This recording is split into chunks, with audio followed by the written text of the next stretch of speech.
గోపి గారు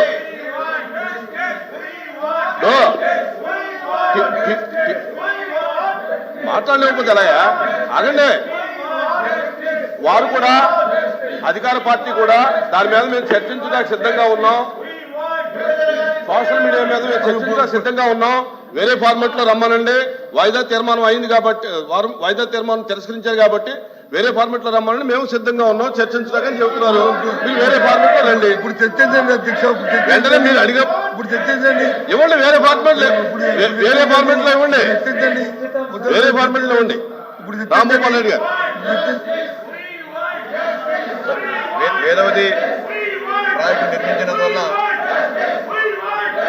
ముఖ్యంగా కర్నూలు పశ్చిమ ప్రాంత రైతాంగానికి చాలా మేలు జరుగుతుంది అధ్యక్ష. అంతేకాకుండా లక్షలాది మంది ప్రజలు ఈ రోజు కూడా వలసలకు వెళ్ళిపోతున్నారు అధ్యక్ష.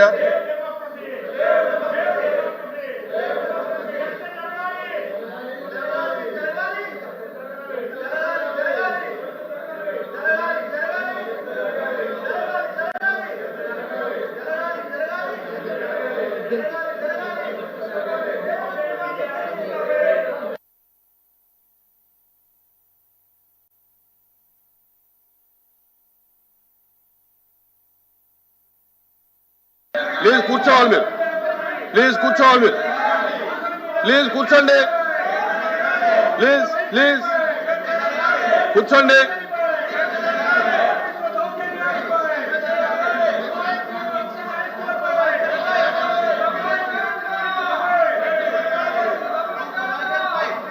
Please please SIT down. Please. వలస పోయినందున 9 ఏళ్ల చిన్నారిని వాళ్ళ తాత దగ్గర పెట్టిపోయడం అధ్యక్ష. ఈ కుసిగి మండలంలో కడదొడ్డి అనే గ్రామంలో 9 ఏళ్ల బాలిక పైన ఆ గ్రామ వైఎస్ఆర్సీపీ సర్పంచ్ అత్యాచారం కూడా చేయడం అధ్యక్ష. అంటే కేవలం ఈ పనులు లేక ఉపాధి లేక వలసలు పోతున్నందున ఈ అత్యాచారాలు జరుగుతున్నాయి. అంతేకాకుండా ఆకలి బాధలతో ప్రజలు ఇబ్బంది పడుతున్నారు అధ్యక్ష.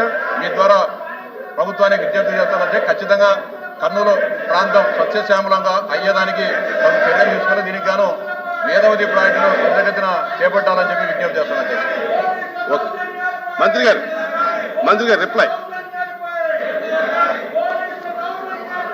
ఏదైతే మన కర్నూలు పశ్చిమ ప్రాంతం అధ్యక్ష పర్టికులర్గా ఆలూరు, మంత్రాలయం, ఆదోని, ఎమ్మెనుగూరు, ప్రత్తికొండ, కొడుమూరు నియోజకవర్గాలు ఏవైతే ఉన్నాయో అత్యంత తక్కువ వర్షపాతం నమోదయ్యేటువంటి ప్రాంతాలు.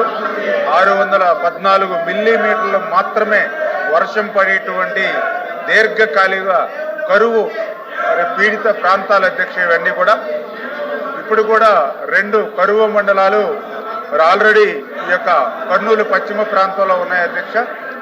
వీటన్నిటినీ కూడా దృష్టిలో పెట్టుకుని గతంలో తెలుగుదేశం ప్రభుత్వం అధికారంలో ఉన్నప్పుడు ఏదైతే కర్నూలు పశ్చిమ ప్రాంతానికి సంబంధించి మెట్ట ప్రాంతంలోను అదేవిధంగా వెనుకబడినటువంటి ప్రాంతంలో సాగునీరు త్రాగునీరు అందించాలనేటువంటి ఉద్దేశంతో ఆ రోజు వేదావతి ప్రాజెక్టుకి 2019 జనవరిలో 77 జీవో ద్వారా ఆ రోజు 1942 కోట్లు నిధులు మంజూరు చేయడం జరిగింది.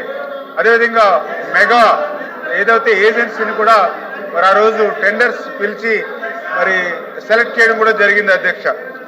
దురదృష్టం ఏంటంటే తర్వాత వచ్చినటువంటి వైఎస్ఆర్సీపీ ప్రభుత్వం 5 సంవత్సరాల్లో ఏదైతే ఈ యొక్క ప్రాజెక్టుకి సంబంధించి ఒక్క రూపాయి పనులు కూడా ముందుకు సాగనటువంటి పరిస్థితి ఉంది అధ్యక్ష.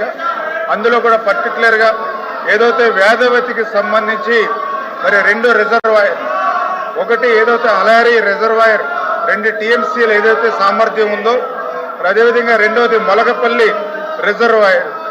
ఈ 2 రిజర్వాయర్లు కూడా ఈ 5 సంవత్సరాల్లో ఎక్కడ కూడా 1 రూపాయి పని కానిటువంటి పరిస్థితి అధ్యక్ష. ఏదైతే 2019, 2024 నాటి వైఎస్ఆర్సీపీ ప్రభుత్వంలో దీనికి సంబంధించి కేవలం 7% మాత్రమే పనులైనటువంటి పరిస్థితి అధ్యక్ష.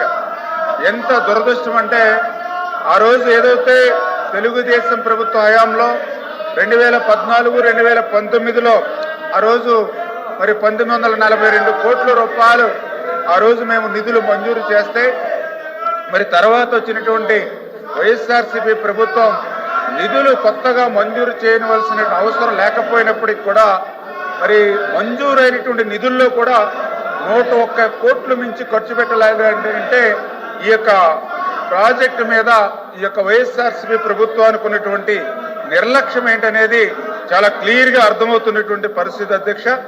అందులో కూడా పర్టికులర్గా ఏదైతే ఈ యొక్క ప్రాజెక్టుకి సంబంధించి ఏదైతే భూసేకరణ దగ్గర 4,819 ఎకరాలు భూసేకరణ చేయవలసి ఉన్నటువంటి పరిస్థితుల్లో గత ప్రభుత్వం ఎంత సిగ్గుచేటంటే కేవలం 9 ఎకరాలు మాత్రమే భూసేకరణ చేయగలిగింది అని అంటే ఎక్కడ 4,819 ఎకరాలు, ఎక్కడ 9 ఎకరాలు అంటే కనీసం సేకరణ చేసినటువంటి భూములకి ఆ సిఎఫ్ఎంఎస్ ద్వారా బిల్లులు ఇవ్వలేనటువంటి పరిస్థితి. అదేవిధంగా బడ్జెట్లో ఎల్ఓసి లేక సిఎఫ్ఎంఎస్ లో అప్లోడ్ చేయలేనటువంటి పరిస్థితుల్లోనే భూసేకరణ కూడా గత ప్రభుత్వంలో నిలిచిపోయినటువంటి పరిస్థితి దుస్థితి అధ్యక్ష. అందుకే ఎవరైతే ఏజెన్సీ మెగా ఎవరైతే ఉన్నారో వాళ్ళు కూడా మరి పనులు చేయలేక 2022లోనే మరి వాళ్ళు కూడా మరి అక్కడి నుంచి పనులు వదిలిపెట్టేసినటువంటి పరిస్థితి అధ్యక్ష. అందుచేత ఈ ప్రభుత్వం ఏదైతే అత్యంత వెనకబడినటువంటి యొక్క కర్నూలు పశ్చిమ ప్రాంతానికి న్యాయం చేయాలనేటువంటి ఆలోచనతో ఏదైతే ఈ యొక్క 4,819 ఎకరాలు భూసేకరణ ఏదైతే ఉందో దానికి ఒక 384 కోట్ల రూపాయలు, అదేవిధంగా ఏదైతే civil works 2 reservoirs, 3 pressure main, ఒక గ్రావిటీ కెనాల్, 3 పంప్ హౌసెస్ అంటే టోటల్గా 1,456 కోట్లు అంటే 1,840 కోట్ల రూపాయలు ప్రజెంట్ దీనికి ఖర్చు అయ్యేటువంటి పరిస్థితిని ఈ ప్రభుత్వం గుర్తించడం జరిగింది అధ్యక్ష.